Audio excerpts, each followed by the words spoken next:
Han puesto el pensamiento sobre de la traducción de moda. Pues citemos pues a Georg Steiner, que ha percibido claramente el carácter irrenunciable de la historia de la traducción cuando afirma lo siguiente: una cultura es una secuencia de traducciones. ¿Qué les parece? Georg Steiner. Una cultura es una secuencia de traducciones y de transformaciones constantes que se pueden aplicar a las traducciones y de sus transformaciones.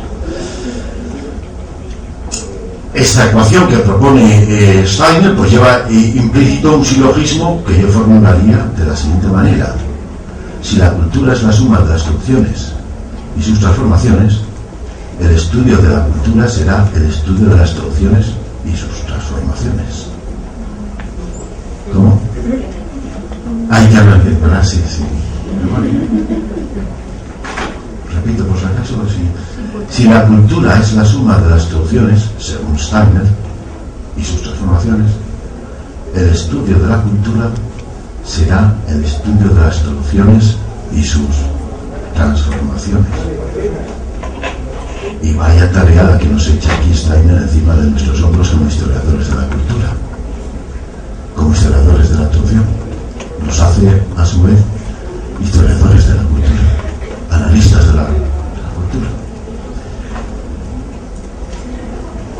Y Antoine Berman le conoce, uno de los fundadores de la crítica, Antoine Berman, que hizo Critique de la traducción, y este otro se titulaba Le Preuve de l'étranger, que ya está traducido en Canarias, lo han traducido, La prueba de lo extranjero. Y se decía que la primera tarea de cualquier teoría moderna de la traducción era la histórica. Después lo veremos cuando hablemos de la crítica hoy. Pues bien, hace unos pocos años la historia de la traducción estaba todavía por hacer y casi por nacer, y hoy ya hay indicios de que algo está cambiando. La conciencia del mundo académico va percibiendo tanto la necesidad y utilidad como la dificultad de una historia y de una historiografía de la traducción. Los profesionales de los estudios de la traducción se van percatando de que hay dos tipos de productos de traducción que se corresponden, o dos aspectos o utilidades de su ejercicio: el fungible y de consumo, más o menos efímero, que normalmente acaba en el destructor de papeles. ¿No es así? Cuando ustedes hacen una traducción de derecho, una vez que lo han utilizado, bueno, cuando se acabe el proceso, nos llevan a la papelera o al destructor de papeles, y el destructor después para confetis, por si acaso hay alguna fiesta que pase. Y después está este otro, el otro tipo de traducción, que es el documento que constituye un documento duradero, perenne, que se aguarda en el archivo de la humanidad, dígase biblioteca. ¿Se han dado cuenta ustedes de ello? Que las traducciones estas no efímeras están en las bibliotecas, señores míos. Fantástico. Las bibliotecas en parte se nutren de nuestro trabajo, porque reducido la producción nacional, reducido digamos el stock de una biblioteca a la producción nacional, sería mínimo. La producción en la propia lengua sería mínimo. Lo que enriquece es naturalmente pues las traducciones y los otros documentos. Pues bien, si hasta ese momento había primado el estudio sistemático sincrónico de la actividad persona, a partir de entonces han ido surgiendo trabajos que valoraban social y culturalmente los servicios de la traducción a la historia y al progreso de la humanidad. Pioneros fueron los trabajos, por ejemplo, de Henri Van Hove. No sé si lo conocen, los trabajos de Henri Van Hove, de Lefebvre, un servidor, cuando publicó los textos clásicos de teoría de la traducción, pues prácticamente solo existían 2, y acto seguido de este tipo, de críticas de las estéticas de la traducción, y acto seguido ya había 4 más. Y ahí les doy un poco de... Un bombazo fue desde luego la obra de Lille.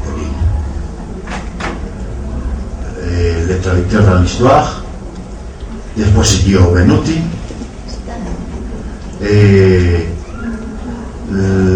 lo de Clara Foss sobre la escuela de traductores, la supuesta escuela de traductores de Toledo, vamos a llamarla así para no molestar a nadie, ¿no? Al profesor Santoyo. Después Ruiz Casanova ya ha hecho una aproximación a una historia de la traducción que está en cátedra. Francisco Lafarga, la traducción en España. Baicorri, de París a Nuremberg. Lafarga Pegenaute, historia de la traducción en España, de nuevo. Es decir, en pocos años la situación ha cambiado radicalmente. Se dan cuenta, ¿no? Y sobre todo, fíjense ustedes que incluso en Alemania, donde habían concebido siempre los estudios de la traducción como ciencia, ya se atreven como teoría, ya se atreven con la historia. Las 2 obras que menciono ahí de Vermeer es una obra típicamente alemana porque va todavía no ha llegado a la Edad Media y ya lleva 2 volúmenes, o sea que cuando la acabe pues será 20 volúmenes y bueno, pues yo cito ahí la revista Livius, que es dedicada a la historia, de Venus Complutensis, que también tiene mucha, así que por si quieren, me parece que se lo daba de bibliografía, ¿no? Sí, bueno, esto es lo que ha aparecido en el término de 1991, cuando aparece en Duquilot la obra de Henri van Hoff. Yo estaba dando entonces, dirigiendo el curso en la Universidad de Cantabria, el curso de maestría en la Universidad de Cantabria, y el profesor Santoyo vino a dar la historia de la traducción y no sabía que ya había aparecido, porque ha sido todo realmente un boom. Ha sido un estallido de trabajos de historia de la traducción. A mí me parece que cuando se corone va a ser único y deberíamos seguir en otros países el ejemplo, y que ustedes tendrán en esa antología de la traducción, tendrán un material para trabajar extraordinario.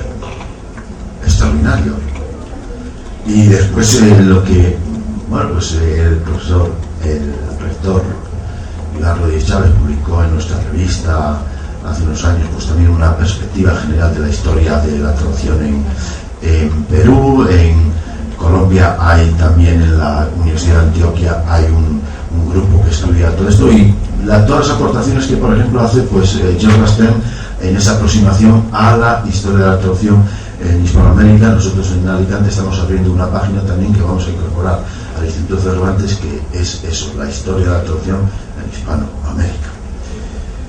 Y eso pues habla de un magnífico florecimiento, son testimonios, esta bibliografía, estos títulos, de una percepción historicista del fenómeno cultural que llamamos traducción.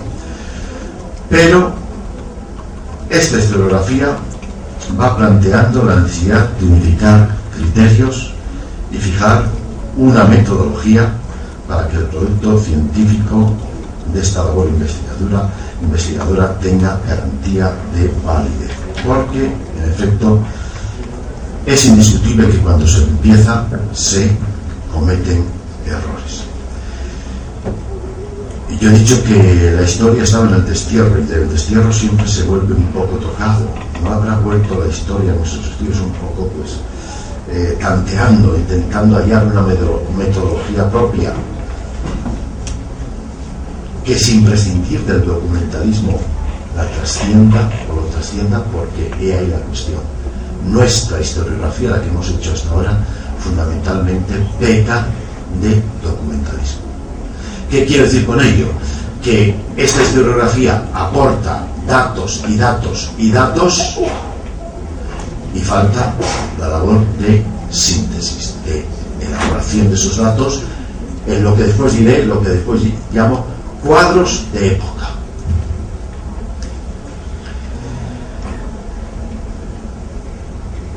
¿Cómo insertamos, por ejemplo, la historia de la traducción en la historia general? ¿Ustedes han visto alguna vez que la historia general considere la historia de la traducción? Y fíjense si es importante. Todos piensan a lo mejor que la conquista de esto pues fue una cosa pues así pues no sé si pues al albur, ¿no? Y yo creo que fue un intento también lo primero de comunicarse.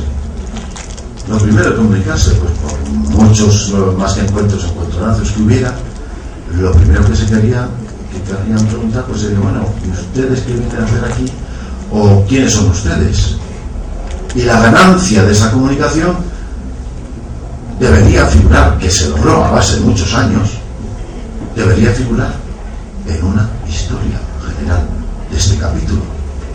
O pongamos, por ejemplo, la desintegración del Imperio Austrohúngaro, unas normas lingüísticas del ministro Badeni que hace que cada grupo étnico del ejército austrohúngaro, llamado austrohúngaro, esté dirigida por el que fuera el mando, el coronel, lo que fuera, y que se les hablara en su propio idioma.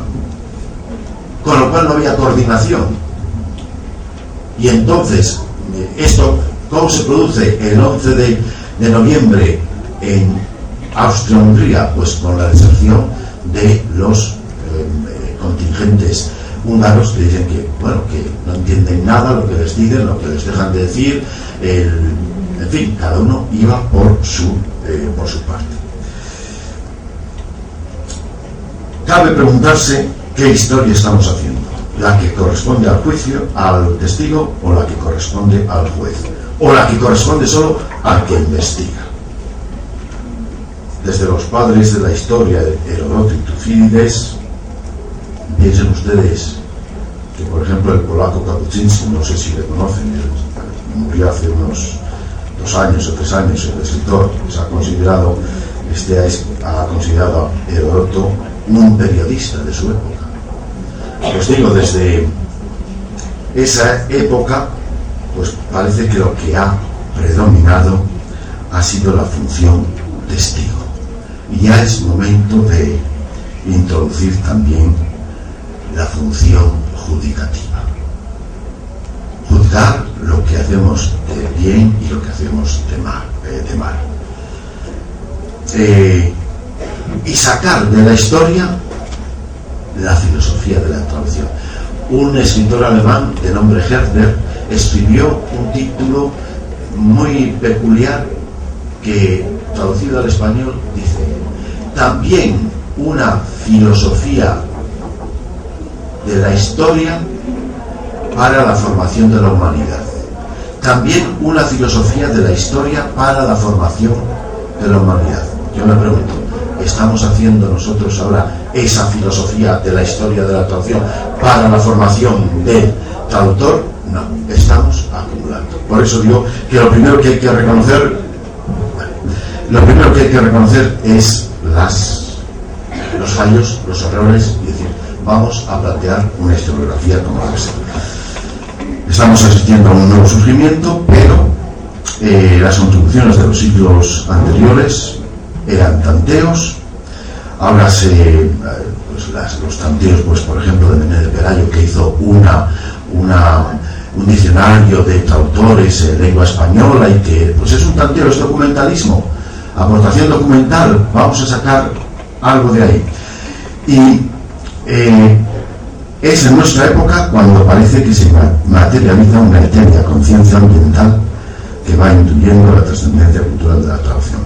Y a pesar de que el estado de la cuestión pues va cambiando, es obligado a decir que hasta el presente los intentos de historiar la traducción se han visto limitados por una serie de dependencias y reducciones conceptuales importantes que hace que no expliquen el papel de la actividad en el sistema cultural de una época, de un país, condenando el resultado de sus trabajos y análisis al ostracismo. Entre estos mancos, errores, defectos, yo señalaría, por ejemplo, el predominio de lo documental. El predominio de lo documental y monográfico. Tipo monográfico, la disputa entre Bruni y Alonso de Cartagena. Se hace un gran tratado, pero queda ahí, no sale más. O las traducciones de Amiot en el Renacimiento francés, y no sale ahí. Es decir, predomina documentalismo y las monografías. Y a estas alturas, cuando ya se dispone de suficientes trabajos documentales, importa dar síntesis, ir trazando pues esos cuadros de época y verter sobre la historia general las contribuciones monográficas.